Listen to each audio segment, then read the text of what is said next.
Usa ka pagtuo, usa ka tingog, usa ka katawhan.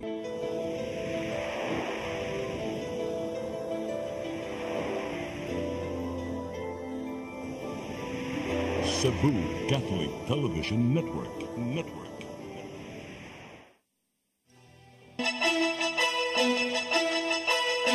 Uluhan sa mga balita sa Sayri 47, Mandawi City Mayor Glenn Bersede nindipinsa wa nakahimo og grave misconduct.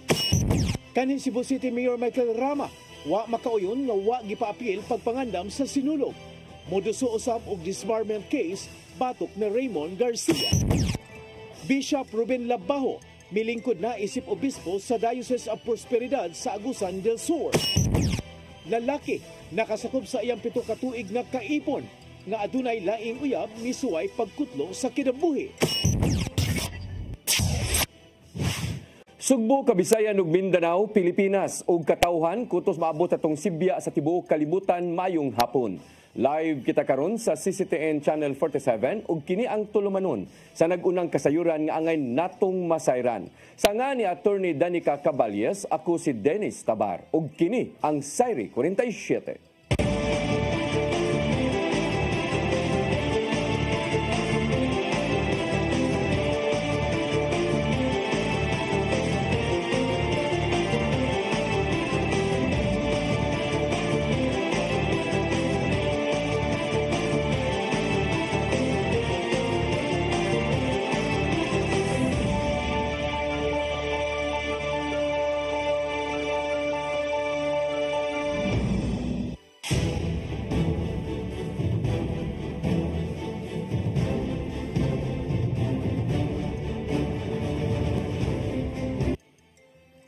Og karon sa kumpletong detalye sa atong mga balita, Mandawi City Mayor Glenn Bersede nidipinsa sa wa niya nahimo kung nakahimo og grave misconduct kabahin sa kasong administratiba nga gipasaka batok kaniya. Ang Ombudsman Central Office ni mando kaniya sa pagduso og position paper alang sa mao nga kaso. Ang kasayuran ihatod ni Mary Rose Sagarino. Nakapasa na si Mandawi City Mayor Glenn Bersede sa gipangayo nga position paper sa Office of the Ombudsman Central Office kabahin sa kasong administratiba nga gipasaka batok kaniya. Matod ni Bersede nga gisumiter sa iyang legal team ang ilang tubag ni aging simana. Ang Ombudsman ni mando ni Bersede og dismissed Mayor Jonas Cortez pagpasa sa ilang tubag alang sa administratibong aspeto sa grave misconduct complaint nga gipasaka batok kanila. Ang reklamo gisangat sa mga residente sa Mandawi nga sila si Karina Labo sa Barangay Pagsabungan ug Lea May Menyoza sa Barangay Lower Tabok. Sila ni pasangil kang Bersede o Cortez og usurpation of authority o grave misconduct. Dihang matod pa gitugtan sa kasamtangang mayor si Cortez nga makapadayon sa pag-alagad isip mayor bisan pa sa gipahamtang nga 1-year suspension sa ombudsman. Apan sa tubag ni Bersede gibarugan ni ini nga wala siya nakahimo o grave misconduct. Ginbait sang mayor. Nga nagtapad mi nga to gipicturan mi nga galaw. Dili man to among affair. Dugang pa sa mayor nga wala siya ay mabuhat kung imbitaron si Cortez sa mga pribadong individual alang sa ilang kalihukan sama sa Cebu Tourism Investment Forum nga lakip sa gireklamo. Wala grave boy. Wala grave kung sa may grave ba to? Naigo lang pag-invite, igong pagtawag og mayor. Tawag kag mayor. Gitawag magani sila kay konsiha. Gitawag og mayor nga dilansar pa. Unsa na nang mayor daan. Himugatan usab ni Bersede nga nadawat lang niya ang mando gikan sa DILG pag-assumer isip mayor. Tulo ka adlaw human sa suspension order nga gipahamtang sa ombudsman. Dugang pa nga walay kuyog nga implementation order ang decision sa ombudsman. Kung alang-alang man ma-usurpation sa ko. Nawa pa man ko kadawat sa ako pong kuan. 24 ko na kadawat si Jonas 21. Suspended ako 24. Masyom na ko 21, 22, 23. Gikahibulngan usab ni Bersede nga nung gipadali sa ombudsman ang tubag. Diin gipada ang notice pinaagi sa private courier nga dili matod pa normal kaysa naandan ipada ang notice pinaagi sa registered mail. Mary Rose Sagarino, CCTN News. Department of Social Welfare and Development 7 mitataw nga mas giagad nila ang kaluwasan sa tanang mga namakwit palayo sa Canlaon Volcano sa Negros Oriental. Subay kini sa pagkaklaro sa LGU nga way basihan ang giingong arbitrary detention sa mga evacuees. Ang kasayuran ihatod ni Gian Navarro. May pagawas o pamahayag ang LGU Canlaon City sa Negros Oriental nga walay nahitabong arbitrary detention alang sa mga namakwit palayo sa Canlaon Volcano. Sumapa nila nga dili tinuod ang maong espekulasyon tungod lang mismo sa delikadong kahimtang sa bulkan nga karon nagpabilin sa Alert Level 3. Usa ka dakong responsibilidad sa LGU ang pagsiguro nga luwas ang kahimtang sa tanang mga residente gikan sa 6-kilometer permanent danger zone. Ilabi na nga natagamtaman sukad pa sa ng labing mga adlaw ang pagbugwak ug abog sa bulkan. Dason usab sa Department of Social Welfare and Development 7 nga mas gisiguro nila ang kaluwasan sa mga residente sulod sa ilang evacuation camp. The LGU Canlaon City is still preparing up to this time because we are still in alert level 3. No, there are still parameters, ongoing parameters that the volcano may erupt and it may escalate to alert level 4. And if it is already alert level 4, then the danger zone will be extended to 10 to 14 kilometers that would require the entire Canlaon City to move. Kapit usa ka buwan na sukad na makwit ang mga residente sa Canlaon City. Maumpadayon ng pag-abag sa DSWD-7 ngadto sa mga apektadong nanimuyo.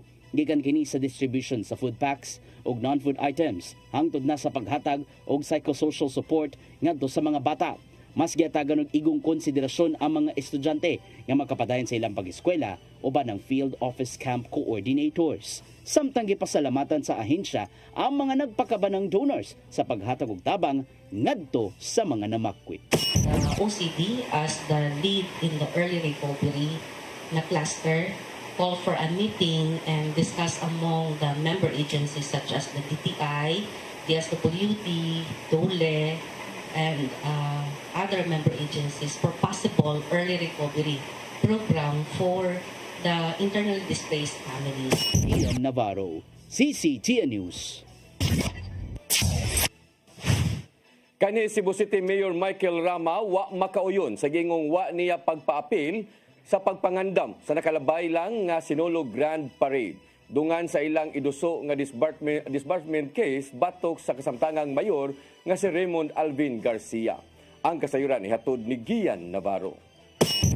Napuno sa pangutana ug pagduda si kanhi Cebu City Mayor Michael Rama kung nganong wala siya maapil sa mga pagpangandam sa nakalabay lang nga Sinulog Grand Parade. Wa gikalipay si dismissed mayor ang giingong pag-itsapwera niya bisan pa man og anaa siya sa Sinulog Foundation Incorporated isip chairman sa Board of Trustees. Gimug-ata ni Rama nga anaa siya sa maong grupo, maong angi siyang manginlabot sa tanang mga pagpangandam sa parada. Tuod kay ado naman siya kasayuran og taas nga kasinatihan bahin sa mga pagpangandam kung unsa ang mamahimong dagan sa Grand Parade. Good manners and right conduct, corporate understanding has been ignored totally. Hence, as I said at the outset, I am practically presenting that what they have done is an affront directly, not only to me, being the chairman, but to the whole Board of Trustees. Katusap ang pagduda ni Rama nga nasagulan pag-ayo og pamulitika og komersyo ang adlaw sa kapistahan sa Balaang Batang Jesus. Ilabi na nga sa iyang nabantayan ang Cebu City Government na lang mo'y adunay dakong papel sa tanang mga lakang nga gihimo. And I am really taking offense of what they have done, desecrating the existence of the Sinulog Foundation. Morally, preparasyon sa Sinulog, nawa yun kamiting ang Board of Trustees physically. And I am taking offense about what happened. Sa hinoon si Mayor Raymond Alvin Garcia nga ang Executive Committee mo'y adunay dakong role sila mga pagpangandam sa kasaulugan. Gipasabot ni Garcia nga igo lang mangandam sa mga policy ang Board of Trustees sa SFI ug hayan ipatuman sa mismong presidente sa foundation ang unsaman nga nasabutan.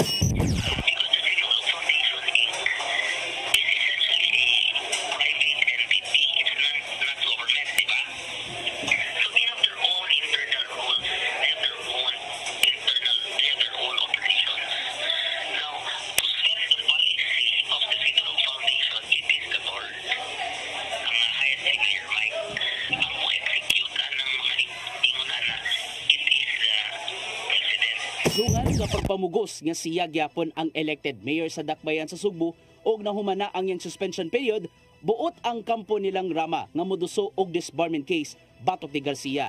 Tungod kini sa giingong pag-asumer sa posisyon nga walay igong dokumento.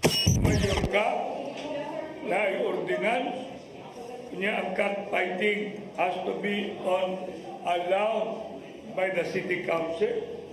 And if and when, iba lang magwala kay ako may amahan na nag-ordinansa. Hinuon andam ato bangon ni Garcia among kaso kay katungod man kana sa kampo ni Rama. Isalig na lang niya ang mong issue ngadto sa hingtungdang korte. Gian Navarro, CCTN News. Buot ni Mayor Raymond Alvin Garcia nga ipaguba ang arko sa likod nga gate sa Cebu City Sports Center. Manamdumang nasangad ang maong arko ni adtong Sinulog Grand Parade tungod sa kay wala nakagawas diha dayon ang mga dagkong float. Nasayran nga gigamitan og mga kahimanan sa disaster team aron lang makagawas ang mga float maong naguba ang yang arko. Mao kini ang usa sa mga gilaraw sa mayor gawa sa posibleng redesign sa iyang arko aron dili na masubli ang nasinating kahasol kaniadto. Apan sa kasamtangan, nagpaabot na lang ang mayor sa mamahimong rekomendasyon gikan sa mga nagdumala sa CCSC.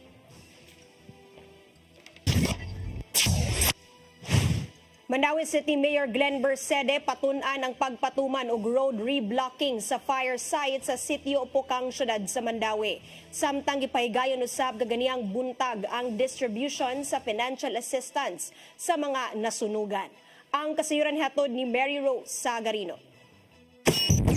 Tahasa ni Mandawi City Mayor Glenn Bersede ang Housing, Urban and Development Office aron tun-an ang pag-reblocking sa fire site sa sitio Upokang. Matud ni Bersede nga maayong tun-an ang road reblocking aron dili maglisod pagsud ang mga emergency vehicles kung adunay emerhensya. Sama na lang ni atong nahitabo nga sunog sa lugar ni atong Biyernes. Di naglisod ang mga bombero sanglit ang fire truck dili makasud tungod walay igong agianan. Usa sa hinungdan nga dugay na paong ang kayo. Mas pagkakaroon, yung unang ko na to ang ilang kahintang. Ang kahintang doon karoon. Mga next na, before sila mabalik, at least kuha na to, ma-determine na to. Kaya kibaw na matapilakbo o ma-reblocking ba kay di matakibaw sa incident baka basi mo balik na po simbako kay paros kayuhan sa mga namuyo. Si Kapitan Kevin Kabahog sa Barangay Luok nagkanayon nga ang luna sa fire site di pa nag-iya sa gobyerno o gadunay bahin sa pribadong individual. Bisan pa man niini matud ni Mayor Bersede nga makabalik ra pagtukod sa ilang panimay ang mga nasunugan. Moabot sa 126 ka pamilya ang nawadan og Pinoyanan sa sunog sa sitio Upokang boundary sa Barangay Luok ug Upaw. Kaganinang buntag sa matag gym sa barangay gipahigayon usab ang pag-apod-apod sa financial assistance sa mga nasunugan. 10,000 pesos ang nadawat sa mga tag-iya sa panimay, samtang 5,000 pesos sa partially damaged ang bay, grantors ug sharers. Ang City Social Welfare and Services ang nag-apod-apod sa ayuda nga gitambungan ni Mayor Glenn Bersede ug ubang konsihal. 10,000 no. So gipa-fast track 10,000 fast track yun. Pero magbugay. Ang hinabang usab ang nadawat sa mga nasunugan gikan sa Department of Social Welfare and Development kun DSWD. Si Congresswoman Imari Lolay Papuano Dijon ni padangat usab og pasiunang tabang nga mga kagamitan sama sa tualya ug habol. Mapasalamaton ang mga nasunugan apan handom nila nga unta materyales ang gipanghatag sa ilaha. Kanamong kinahanglanon gyud ang sunugan diri sinin panog plywood ug langsang.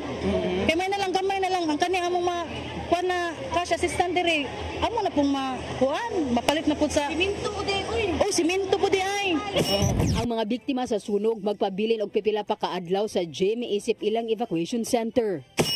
Mary Rose Sagarino, CCTN News. Musunod, Bishop Ruben Labajo, milingkod na isip obispo sa Diocese of Prosperidad sa Agusan del Sur. Kanaog daghan pa mga balita sa pagbalik sa Sayre 47.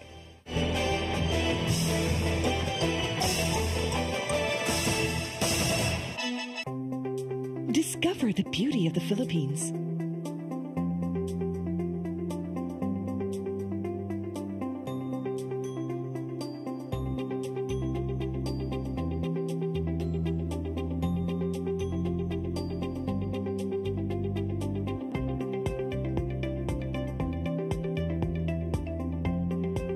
With Philippine Airlines, the country's flag carrier.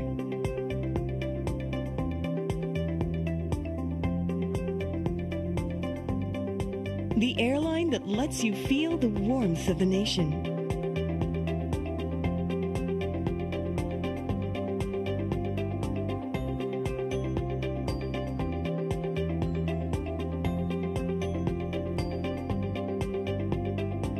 Mabuhay!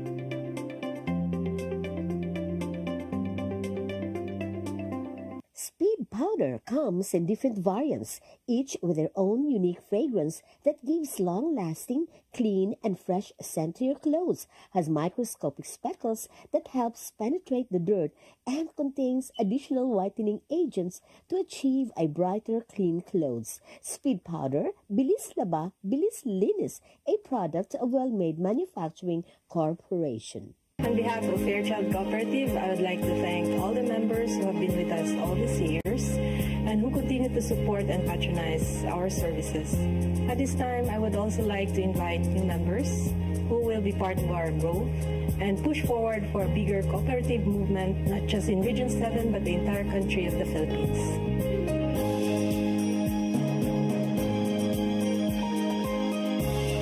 Fairchild Cooperative. Your cooperative, your community, your partner for life.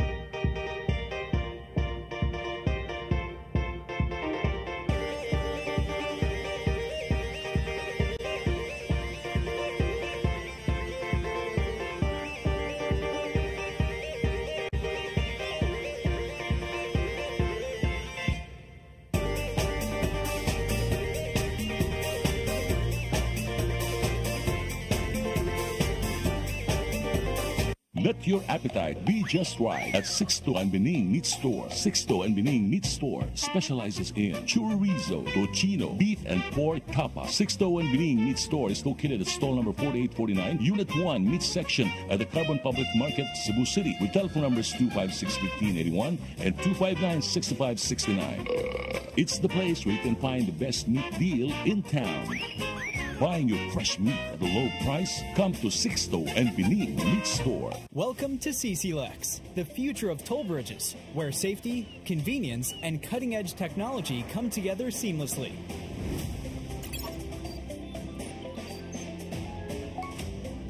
Cebu-Cordova Link Expressway is your state-of-the-art modern toll bridge, a true marvel of engineering, where its towering beauty meets functionality, redefining your travel experience. This 8.9-kilometer expressway boasts a host of remarkable and sophisticated features, pioneering inclusivity in expressways in the country. Our commitment to quality is unwavering. The road surface of our toll bridge is engineered to perfection, providing a smooth and comfortable driving experience. Raises the bar of the lifestyle of people around us. Experience the future of toll bridges with us. Safety, convenience, and exceptional quality await you. CC Lex, your bridge to a better tomorrow.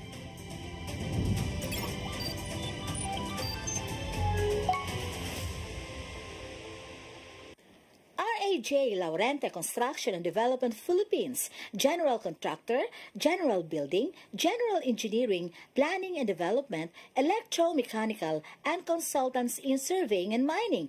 RAJ Laurente Construction and Development Philippines is located at MCRA Lawaan Uno, Talisay City, Cebu, Philippines. Owned and managed by Engineer Roger Laurente, Engineer Annie Laurente, Engineer Rodney June C. Laurente, and Engineer Ronel Jan C. Laurente.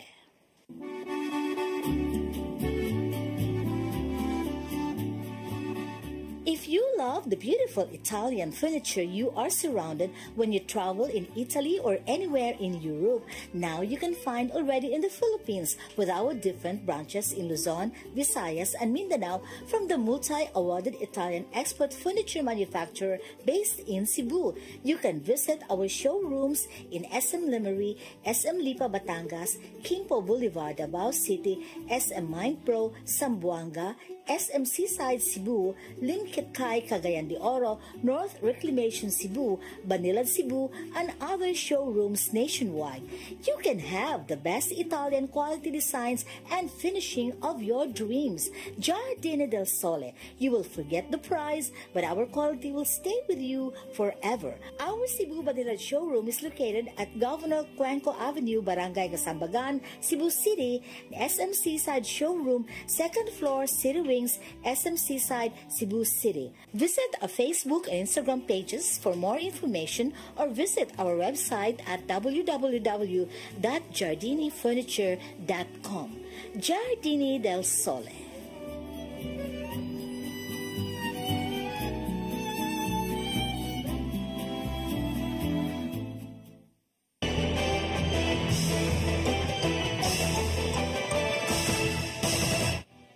Balik sa ato mga balita, Bishop Ruben Labajo hingpit ng milingkod sa katungdanan isip obispo sa bag-o lang nadugang nga Diocese of Prosperidad sa Agusan del Sur.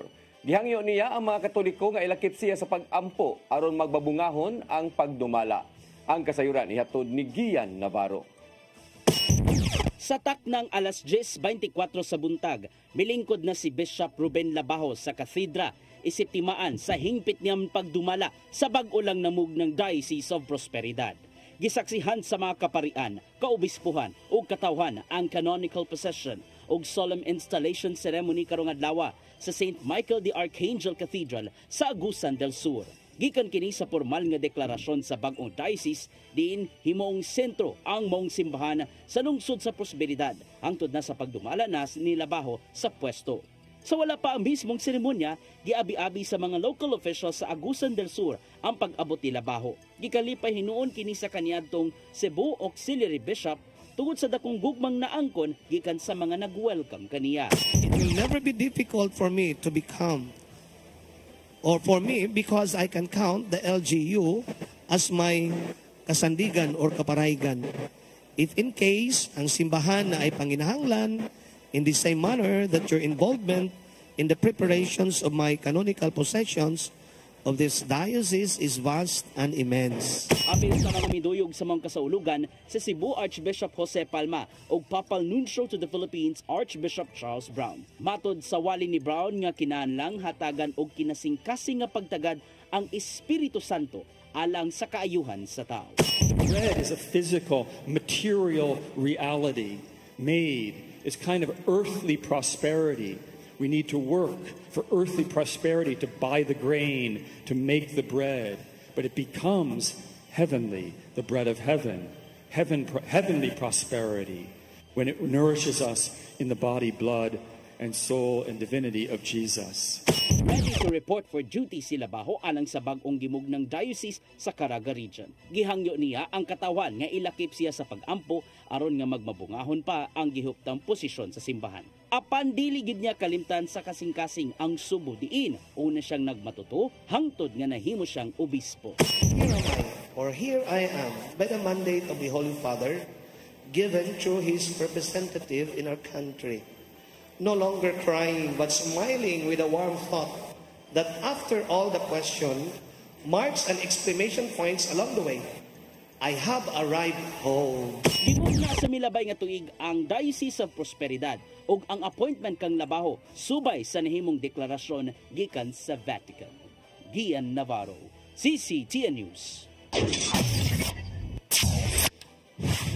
Nag-courtesy visit ang bagong direktor sa kapulisan sa Central Visayas ngadto ni Mayor Junior Dahong Chan kaganihang buntag. Naisgutan nila ang mga ipatumang programa aron sa pagpahugot sa seguridad dili lang sa Dakbayan apan lakip na sa Rehiyon 7. Ang kasayuran hatod ni Crystal Joy Pelerca. Nibisita sa buhatan ni Mayor Junior Dahong Chan kaganihang buntag ang bagong nilingkod nga director sa kapulisan sa Central Visayas nga si Police Brigadier General Rodrigo Maranan. Uban ni Regional Director Maranan sa buhatan sa Mayor ang Acting City Director sa Lapu-Lapu City Police Office nga si Colonel Dayan Agustin. Isip Chairman sa Regional Peace and Order Council. Matod sa Mayor nga ubay-ubay ang ilang naisgutan ni Maranan aron nga mas pahugtan pa ang seguridad ug magpabilin ang kahapsay sa Central Visayas. Sigun pa sa Mayor nga adunay mga best practices si Maranan gikan sa iyang kanhi assignment nga iyang i-implementar dinhi sa Sugbo. Ilabi na ang paggamit og electronics aron nga mas paspas na ang pagresponde sa mga kapulisan. Especially on the electronics, no?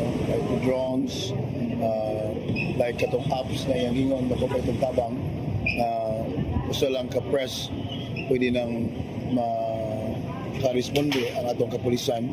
Ihatagan usab og gibog ato ni Maranan ang police visibility maong padugangan na usab niya ang mga police outpost og 24/7 ang operasyon niini. Samtang ato sa pagbisita ni Maranan, gitunol usab ni Mayor Chan ngadto kaniya ang bag-ong pick-up truck nga magamit sa Traffic Enforcement Unit sa LCPO aron sa pagresponde sa mga disgrasya sa kadalanan. Tanaw sa labi na sa ato ang problema sa traffic sa ato ang syudad, no? So mana na suportaran nato ang ato ang kapulisan. Idugang sa Mayor nga karong tuiga aduna pay itunol nga mga motorsiklo ngadto sa kapulisan ug mipasalig kini nga mosuporta ang lokal nga kagamhanan sa ilang mga panginahanglanon. Crystal Joy Felerca, CCTN News. Nahimong kulbahinam ang pagsalbar sa mga sakop sa Cebu City Disaster Risk Reduction and Management Office sa usa ka libod suroy nga nikatkat sa underpass sa Maydan in Bacalso.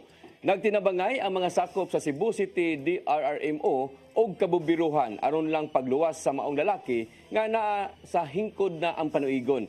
Ni sangpot sa bugat nga trapiko sa maong nga daan ang pagresponde sa disaster team human nga nakadawat og sumbong bahin sa binuhatan sa maong libod suroy. Human sa rescue operation, giatiman na karon ang sa mga otoridad ang lalaki aron mahatagan og pagtagad kung unsa man ang iyahang mga panginahanglanon.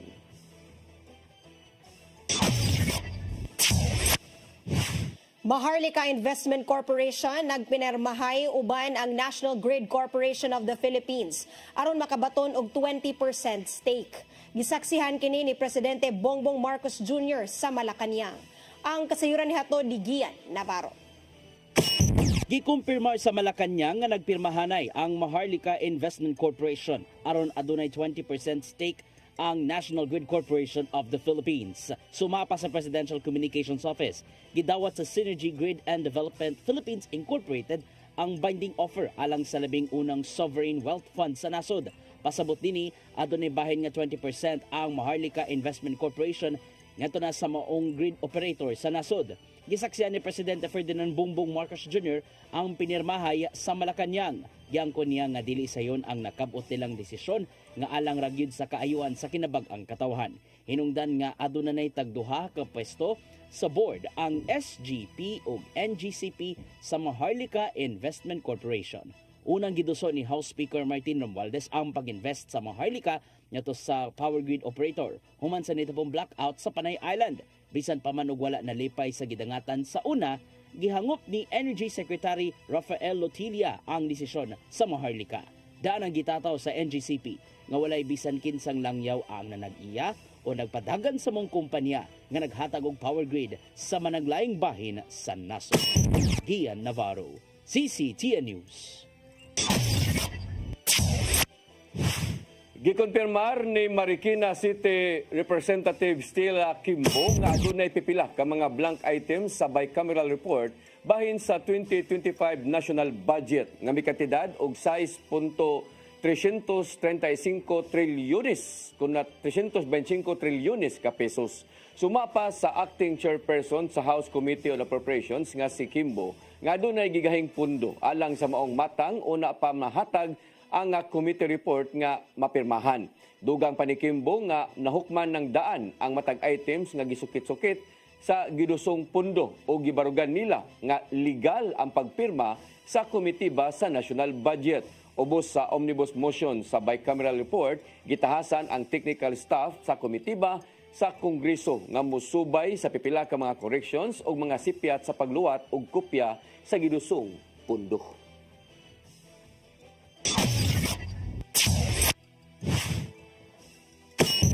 Musunod Lalaki nga nakasukop sa iyang 7 ka tuig nga kaipon nga adunay laing uyab, misuway pagkutlo sa kinabuhi. Kana og daghan pa mga balita sa pagbalik sa Sayri 47.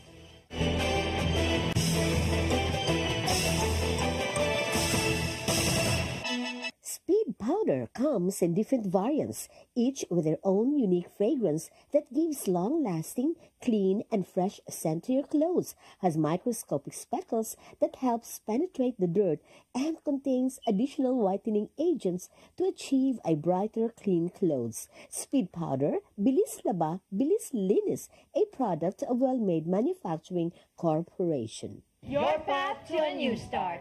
Nutrition. Exercise and elimination. Water. Sunlight. Temperance. Air. Rest and recreation. And most of all, Trust in God. Learn from our doctors. Be blessed by the testimonies of our overcomers. Ang inyong programa, Alam sa may sakit, walay sakit, ug dili ganahan magkasakit. OzoneMed Wellness Clinic New Start. Napapanood every Saturday, 8 to 9 a.m. Dinhilang sa CCTN Channel 47. New Start, OzoneMed Health and Wellness Talk. Bisitaha ang OzoneMed Wellness Clinic na himutang sa BPI Cebu Corporate Center, Luzon Avenue, corner Archbishop Reyes Avenue, Cebu City. For your printing needs, come to Stitches and Wear. We print t-shirts, jackets, towels, caps, factory, office, and sports uniforms, bags, embroidery products, mugs, umbrella, and other giveaways. For inquiry, contact Samson O. Chu, General Manager, care of Cebu Cube Ice Compound, M. Sinisa Street Extension, Kasuntingan, Mandawi City, Cebu. Telephone number 6332-268-0696 and 346-3358. Cell phone numbers 0916-9263-5216, 0922-890-3302, and 0917-631-3584. Or email us at stitchesandwear@yahoo.com, stitchesandwear@gmail.com, and samichu168@yahoo.com.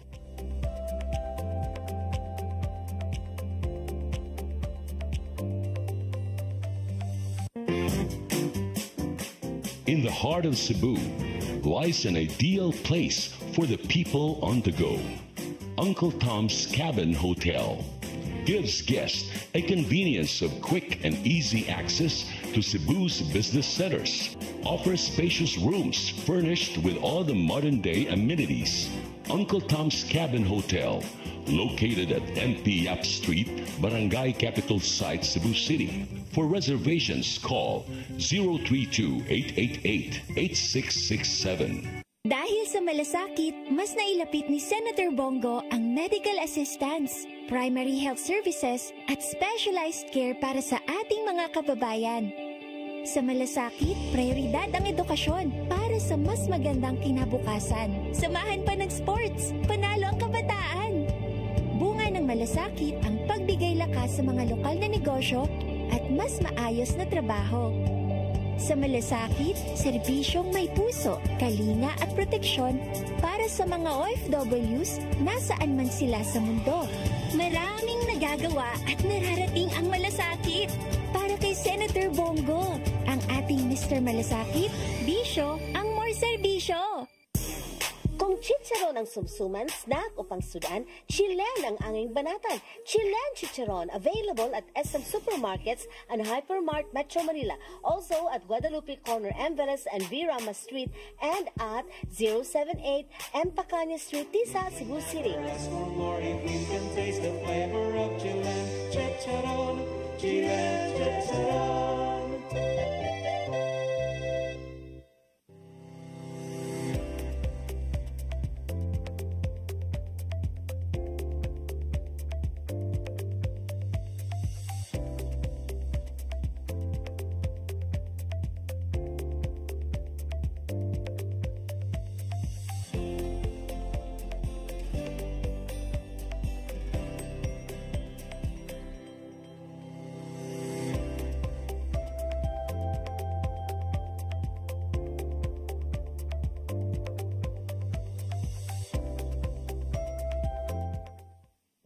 Unlock true health with form and function corrective chiropractic. Performing form, optimizing function naturally. For consultation, please contact 0917-670-0907 or visit our website at formfunctionchiropractic.com or our Facebook account. Form and Function Corrective Chiropractic, most trusted chiropractic in Cebu.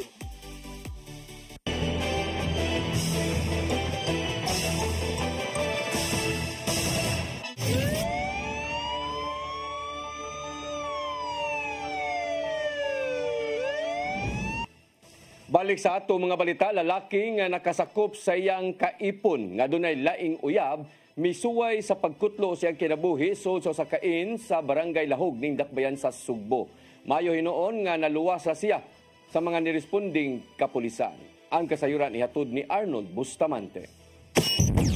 Lalaki nga gusto magkutlo sa kinabuhi pinagi sa pagpusil og pag-ambak sa katulungan danas o sa kain sa Salinas Drive sa barangay Lahog sa Dakbayan Sugbo tungod sa tumang kaguol nga ngiyang long-time girlfriend doon na lain. Madampusong kini nga na-rescue sa Mabulo Police Station ganin lang kadlawon. Apan bisan sa pagkaluwas dinhi sa tino nga kamatayon, magatubang kining kasong alarm and scandal kalapasan sa Republic Act 10591 kun illegal possession of firearms o community gun ban human makuha og armas o mga bala. Ang gipusasan sa mga sakop sa Mabulo Police Station uban sa Special Weapons and Tactics o Mobile Patrol Unit sa Cebu City Police Office mo si alias Francis, 26 anyos, residente sa Sitio Tapon, Barangay Punta Princesa sa Dakbayan sa Sugbo. Nakuha sa kapulisan ng usa ka kalibre 45 nga pistola nga dunay 4 ka bala o magazine ini. Sa sulod sa nag-live pa sa iyang Facebook si alias Francis nga nagunit sa iyang armas og daing pabuton ini. Human nga mag-viral ang iyang Facebook live, nakita kini sa Mabulo Police Station, dali-dayon nila nga gisusi kung asa kini nga hotel. Mato ni Police Major Romeo Cacoy Jr. sa dihang ilang nasairan kunon sa nga ila dayon kini nga respondihan uban sa mga personal sa Special Weapon and Tactics o Mobile Patrol Unit sa Cebu City Police Office ug ilang gisuwayan sa pag-negotiate. Ikuha nila ang inahan niini sa Punta Princesa ug mitabang sa paghangyo nga mukanaog na lang ug itahan ang armas apan nagdumili gyud kini. Gibutyag ni Cacoy nga ilang gihuwat nga maluya si Francis ug paglabay sa duha ka oras dihang nakakita sila og higayon nga nabuwag ang armas niini siyang kamot. Gisuludan nila ang lawak ug madampuson nila kini nga nakuptan ug gidala sa police station. Kung giswayan og negotiate nga mo surrender unya mauna wa man siya naminaw niya man pabuto pag siya siyang armas. So nangita na lang timing ang atoang kapulisan na makuha na to siya, hindi siya makadisgrasya o paglabay sa mga 2 ka oras mo to ato siya na dakpan no nasud na to ang kwarto nakuha na to iyang armas. Butyag matod pa sa suspitsado ganun nabuhat niya ang suway nga pagkutlo siyang kinabuhi tungod sa gibuhat siyang kaipon nga babae sulod sa 7 ka tuig. Matod ni Francis ngadto sa mga investigador sa Mabulo Police Station nga nasakitan siya human madiskubrihi sa cellphone ini nga dunay laing uyab ang iyang kaipon pinagi sa mga private messages o mga hulagway nga nagdulog ang duha sa usa ka kwarto. No nga mo lagi na nasakitan siya sa ilang naitabo siya hang kalibin nasud sa 7 ka tuig niya batod pa nasaktan niya doon ay lain niya karelasyon. Ipasabot si Cacoy nga nang ikihakyon ang mga suspitsado nga si Francis sa kasong alarm scandal human nagpabuto siya magaduha kay giyon siyang armas, illegal possession of firearms ug community gun ban tungod kay nakahatag siya og kagubot sa publiko ug nakuhaan usab siya og armas. Arnold Bustamante, CCTV. 45 anyos nga high-value individual na sikop sa buy-bust operation sa Dakbayan sa Lapu-Lapu ug nakuhaan og 1 ka kilo nga illegal nga drogas nga nagkantidad og dulan 7 million pesos. Ang asawa sa suspect mo'y unang nasikop, hinungdan nga siya na under surveillance. Ang kasayuran hatod ni Crystal Joy Pelerca. Pinaagi sa joint operation sa kapulisan sa Lapu-Lapu, Naval Intelligence and Security Group sa Naval Forces Central, Philippine Drug Enforcement Agency CUNPIDEA 7 ug Regional Intelligence Unit 7, malampuso nilang nasakmit ang 1 ka kilo nga gidudahang shabu atol sa gipahigayon nga buy-bust operation alas 9:45 kagabi sa sitio Seaside, Barangay Paho, Dakbayan sa Lapu-Lapu. Nakuha kini sa 1 ka 45 nga high-value individual nga giila nga si alias Rex nga lumulupyo sa Purok Bangan, Barangay Kabangkalan, Dakbayan sa Mandawi. Ang nasakmit nga illegal nga drogas nga gipang repack na nga daan ni timbang og 1,025 grams nga nagkantidad og 6,970,000 pesos. Matod ni Police Lieutenant Colonel Christian Torres, ang spokesperson sa Lapu-Lapu City Police Office, nga magtagakay ang suspect sa Tri-Cities apan dili ra hinuon binulto. Nibutyag usab si Lieutenant Colonel Torres nga una nang nadakpan ang asawa sa suspect sa Dakbayan sa Mandaue, duha na kasimana ang milabay maong na under surveillance si alias Rex. Ug human sa usa ka semana nga pagmonitor, malampuson siyang nasikop. I-monitor man ni siya pagdakop sa iyang wife kay naay sa iya ato ang intel report nga possible ani ang iyang kaning suspect na to aron ng padayon sa transaction kay naman siya contact sa mga supplier nila. Apan matod ni alias Rex nga usa na katuig sukad na dakpan ang iyang asawa. Wala siya trabaho ug nahadlok na siyang mangita tungod sa iyang gibating kahadlok sa iyang seguridad. Ang guna sa una pag dalaw na ko kong asawa dito sa Mandaue, paggawas na ko pick up ko nila. Ibunog pa jud og maayo, torture ko ipakorintihan. Hindi na ko bunog ga. Nga mo na mahadlok na ko mangitag trabaho, kuyawan ko ba? Tungod sa kawadon, napugos siyang sulod sa mong matang sa trabaho. Siya ni Butyag nga kagabi mo ay permero niyang transaksyon bugti sa 10,000 pesos. Kaya ako napugos lang ko na tungod sa kawadon ba? Ako di man tagig ko ani. Kaya nagugoy mga bata upat ka buok.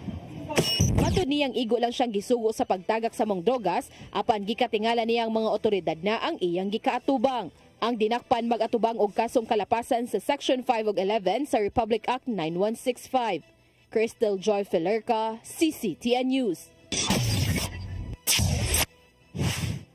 Po sa social media nga adunay usa ka babae nga gidagit nga nakag-auto at bang sa usa ka universidad sa barangay Talamban, Dakbayan sa Sugbo, way kamatuoran. Mitabang ang PNP. Kung mitambag ang PNP nga inay ipo sa social media, maghatag ninong kinikahadlok sa publiko nga mas maayong mudangop na lang diretso ngadto kadila. Ang kasayuran ihatod ni Arnold Bustamante.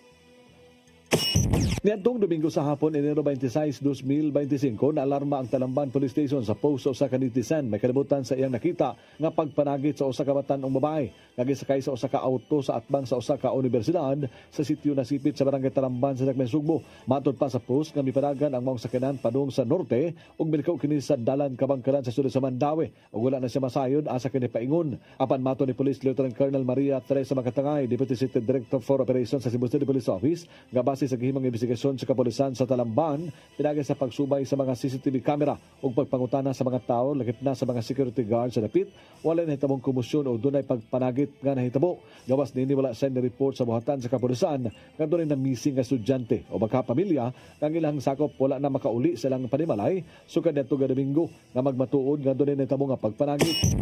Haven't received any confirmatory or corroborating evidence that will prove that that particular observation really happened.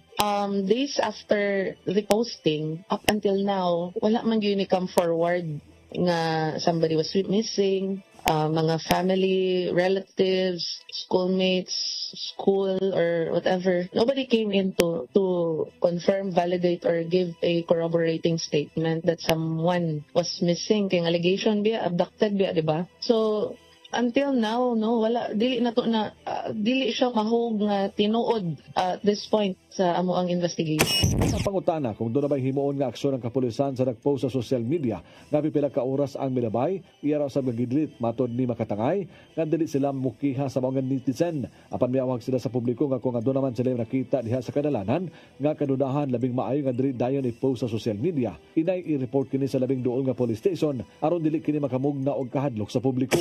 Ilad mi ganahan mo push for it because it might discourage other people from reporting anything abnormal gani silang observation. So we still want to encourage people to report anything nagtanaw nila nga abnormal sa ilang environment. However, we would also want them karang kung naiingon ana nga mga statement ba that is posted in the future subsequent to this incident, we would appreciate very much if naapoy la in corroborative material that would substantiate such posting or statement. Else, it will create unnecessary anxiety gani and worry sa general public. Ilasa ginon sa kapulisan na publiko nga magbidantayon silang palibot o kung doon makita nga dili maayo ipahibaw dayon ngadto sa otoridad aron mahatagan dayon nila kini og pagtagad. Arnold Bustamante, CCTN News.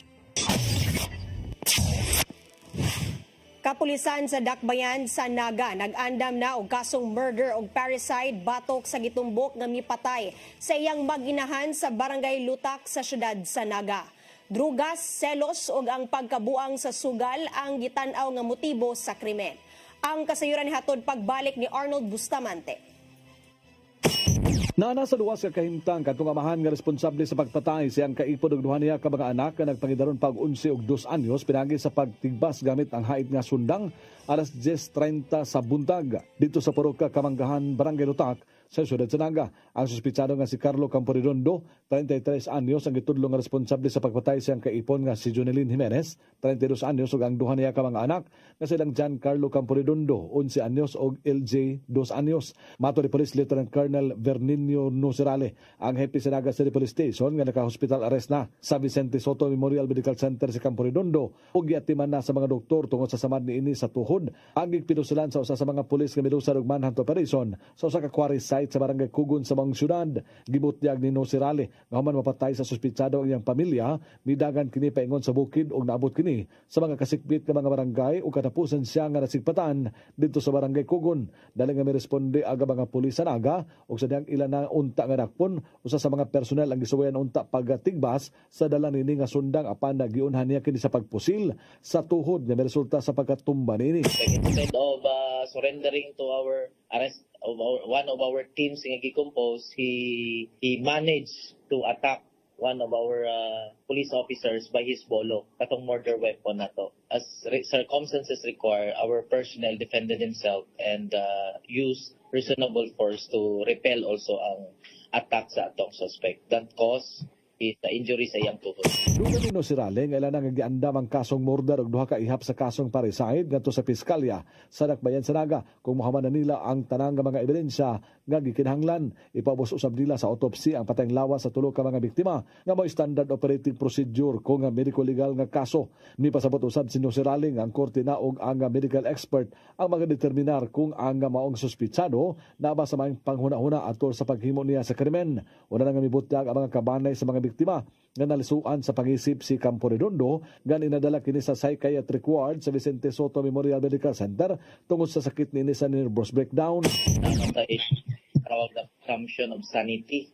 All of us are presumed to be sane, so that would be his burden to prove before the court na insane siya or mentally challenged siya. Upat ka mga anggulo ang gitanaw sa kapulisan nganong nabuhat sa suspitsado ang krimen. Kini mo ang pagpangabubho, problema sa kwarta, illegal nga drugas o ang pagkabuang nini sa sugal nga scatter. Mitugan si Nocerale nga nabaniog na sa ilang lugar nga tigamitan sa illegal nga drugas ang maong suspitsado. Apan lakip sa kanunay nga awayan sa magtiayon. Kining pagka-adik ni Carlos sa sugal nga scatter, din halos dili na kini makatulog kay magbuntag na matod pa kining duwa sa cellphone. Yang ilang ginawayan kay dili magtinapulan daw ni si Carlos sa ilahang pagbaligya og boko because of mabilar sa cellphone, usahan ang cause, scatter, ana ba. It could be involved po sa other forms of gambling, but mao maning kumbaga naka-apekto gid sa ilahang livelihood nga pag matigya og boko. Ikusudiyan usab sa City Social Welfare and Services sa Dakbayan sa Naga ang 7 anyos nga batang lalaki nga wala mapil tungod kay eskwela kini. Arnold Bustamante, CCTV News. Mo kadtong naglangkob sa atong mga balita sa Sayre 47, ako si Dennis Tabar. Ako si Danica Caballes, hangtod ugma sa inyong paboritong tulumanon. Sayre 47.